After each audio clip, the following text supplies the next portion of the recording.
Le futur. Après le bug de l'an 2000, la civilisation a été éradiquée. Toutes les connaissances ont été perdues. Objection! Aujourd'hui, il est courant que les jeux vidéo à gros budget, que l'on appelle des AAA dans le business, incluent au moins une chanson un peu kitsch. Les jeux de sport ont également tendance à inclure de vraies chansons dans leur soundtrack, en particulier les jeux de course.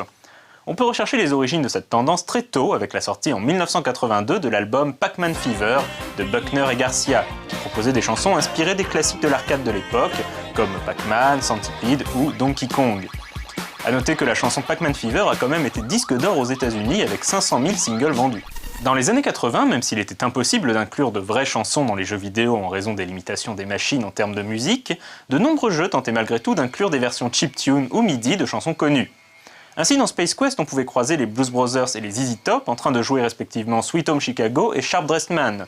Le premier jeu des Tortues Ninja sur NES utilisait le riff de Stone Cold Crazy de Queen sur son écran titre, sans oublier un jeu comme Rock'n'Roll Racing dont les musiques étaient des reprises MIDI de classiques du rock comme des chansons de Black Sabbath ou Deep Purple.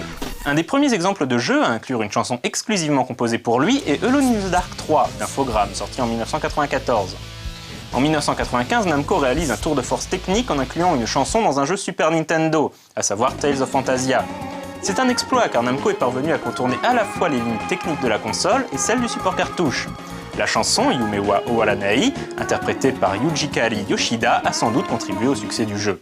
En 1995, le génial Full Throttle se fit remarquer pour sa soundtrack légendaire constituée de chansons du groupe The Gone Jackals. De même que Wipeout, qui incluait la même année des titres électro signés entre autres par les Chemical Brothers.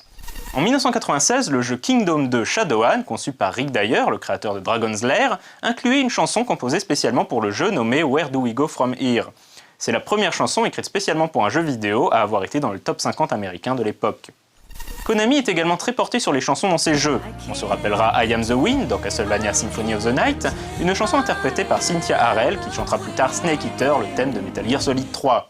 Les Silent Hill incluent également de nombreuses chansons composées par Akira Yamaoka et chantées par Mary Elizabeth McGlynn, qui a également interprété différents titres de la série Dance Dance Revolution.